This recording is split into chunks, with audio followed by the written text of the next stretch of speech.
I tried so hard and got so far, but in the end, it doesn't even matter. Good morning, students. Welcome back to the English grammar class. I hope you all are doing well. Keep learning. So, today in this video, we are going to learn about verbs. I know it's something a little familiar to you because we are studying verbs since we are in the standard 4 or 5th or 3 standard 3rd also. But still then, as we are in higher classes, so it is more about something more information about verbs. Okay, so today we'll learn about the verbs and some kinds of verbs. So let's go.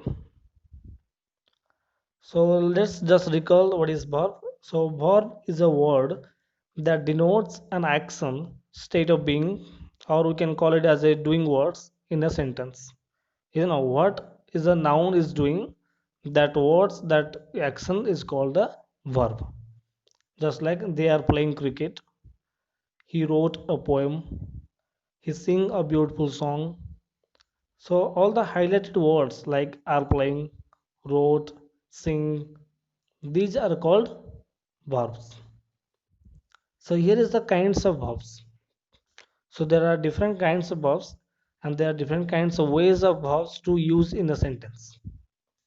So today we will learn that one. Let's talk about first kinds of verbs like transitive verbs and intransitive verbs. So there are two kinds of verbs. One is transitive verbs, another is intransitive verbs. So what is transitive verbs? Transitive verbs are words that require an object to complete their meaning. And intransitive verbs that do not require an object to complete their meaning. Clear? We know that verbs are the action words. That is a required thing. Without verb, we can make a sentence. Okay, subject and verb must be there. But still then there are different kind of verbs. Some verbs need object, some verbs don't need any object. So those verbs need an object to complete the meaning. They are called transitive. Those verbs that do not require any objective meaning, complete the meaning, they are called intransitive verb. Like first one, transitive verbs. Look at the examples written. Rahul won a prize. Rahul won a prize. The police caught the thief. So what is a Rahul won a prize? Rahul won a prize. So here is a question arising. Rahul won what? A prize. The second sentence, the police caught the thief. The police caught. To whom police caught? A man, a thief, old man. To whom? The thief. So it also required a object to complete the meaning, the verb. So that's why it is also called transitive verbs. So those are questions, those sentences, those verbs are arising questions like what or whom. Okay, so that give an answer about the object. So that require an object to complete their meaning. Then intransitive verbs, just like the birds are flying, running dances. Look at these two sentences. Here the birds are flying, Rani dances. In both the sentences, there are no object in that. There are no objects in the both sentences. So as it is, the verbs like flying or dances has their own meaning and giving a complete sense, complete meaning to the sentence. So no need about a object. There's no need of an object. So that's why they are called intransitive verbs. The birds are flying, so it's giving a complete meaning. So we don't need an object to add there. Rani dances. Yeah, Rani dances. Simply is giving a meaning, complete full meaning. So here no need an object. And that's why it is called the intransitive verbs. Next, object of the verb. Okay, so what is an object we have to use, or where we have to use for the verb. First of all, what is object?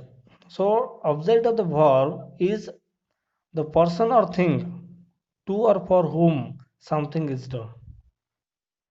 Okay, so object is a person or a thing. It may be anything, but it is a noun. Remember it. Subject and object both are noun. Maybe a person or maybe a thing. Or to whom it is going to do, or to whom for something is going to do. Okay, so that is called an object. Just look at the example. He throws the ball. My friend called me. Okay, he throws. What he throws? The ball. The ball is an object. My friend called me. My friend called whom? Me. So me is an object. Clear? So a transitive verb can have two types of object. One is direct object, another is indirect object. So let's talk about the direct and indirect object. So the direct object answers the question what in relation to the verb. And thus in the while the indirect object answers the questions to or for whom in relation to the verb. Clear? So how you can identify which one is the direct object and which one is the indirect object? Okay, when you are a little bit confusion about to find the object, just ask the verb about these two questions. If that question arising what, that answer is a direct object. If that questions arising like to whom, for whom it is, then that answer is going to be your indirect object. Okay, just look at the example. I bought my brother a basketball. I bought my brother a basketball. Here my bought, I is a noun, bought is a verb. So here two object is there. My brother a basketball. So how you can find which one is the direct object and which one is the indirect object? First of all, we have to ask the question to the verb. First what? What? No? I bought what? What I bought? A basketball. Okay, so basketball is a direct object. Then we have to ask to whom or for whom. To whom I bought the basketball? For my brother. For my brother. So my brother is an indirect object. Both the basketball and brother are noun. As I told you, subject and object both are noun. So here in the to both in a sentence, in this sentence, the here two object, direct object and indirect object. Clear? Look at the another example. The teacher gave me a book. The teacher is a noun, gave is a verb. So what we have to do now? We have to ask question to the verb. If what question arises answers, that is a direct object. To whom, for whom, ask question answer, that is for the indirect object. So let's ask, teacher gave what? Teacher gave a book. So book is a direct object. Teacher gave me, teacher gave book to whom? To me. Okay, you have to ask another question, to whom? To me. So me is a indirect object. Okay, whenever two object is there in a sentence, you have to just ask these two questions to the verb. What are to or for whom? If what answer is came, that is for direct object. To or whom answer is for the indirect object. Clear? Good. Now verb patterns. Here are different types of verbs as we have known, but there are different types of verb patterns that we can use in a sentence. Okay, so it depends up to you how you can use your verbs in a different pattern and different style. Okay, so verbs can have the following patterns, just like verb plus ing means subject is there, verb is there, again verb plus ing is there. Just like I enjoy walking in the morning. Tim is considering changing his job. Just like the sentence, I enjoy walking in the morning. I is a subject, enjoy is a verb, walking also a verb. Here both verb plus verb. Clear? And second one, Tim is considering changing his job. Is considering is a verb, changing also is a verb. So it's up to you how you can write a verb. Okay, you can add two verbs in a sentence.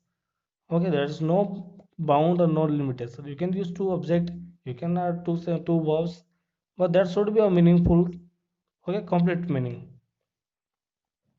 Then another pattern is verb plus infinitive verbs.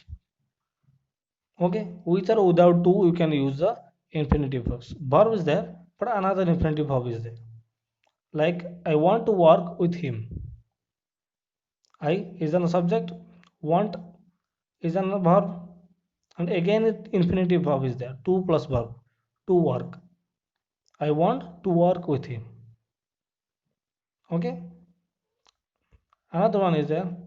Alice might agree to change his room. Alice is a noun. Might is a modal verb. Agree is also verb. To change. To plus verb. To change his room. So here you can use the different patterns of the verb. The another pattern is verb plus noun or pronoun plus infinitive. Like without two plus verb also you can write. Just like let her go fast. Okay, her is a pronoun, go is a verb, and fast is an object. So let her go fast. Okay, if there is a go is an infinitive verb here. Okay, that is used as a two without two. You can say let her to go fast. Okay, now verb plus prepositions plus verb ing. He specializes in helping children. Sakib is thinking about cooking dinner. Here is the sentence format for the he is the subject, specializes is a verb, in helping, in is a preposition, and verb helping, then children, object. So in this sentence, in this kind of verb patterns also you can write in your sentence. Like second one, Sakib is thinking about cooking dinner. Sakib is thinking is a verb, about is a preposition, cooking is a verb plus ing. Dinner is an object. Clear? So you can use any kind of verb patterns to make your sentence beautiful. Then modal auxiliaries plus verbs. Like we must not fight with each other. Must is a modal auxiliary and fight is a verb. Then we should respect our elders. Should is a modal auxiliary and respect is a verb. So we should respect our elders. So these are the verb patterns that you can follow any models as you like it to make your sentence a nice one. And also remember you have to make it a meaningful, okay, meaning sentence. And the last one is reflexive verbs. Reflexive verbs.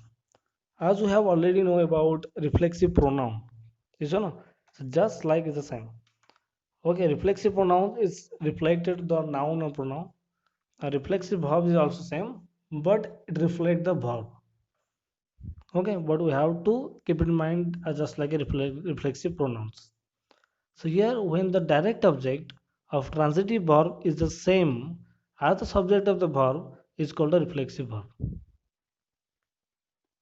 Okay, when the direct object of a transitive verb, okay, is the same as the subject verb.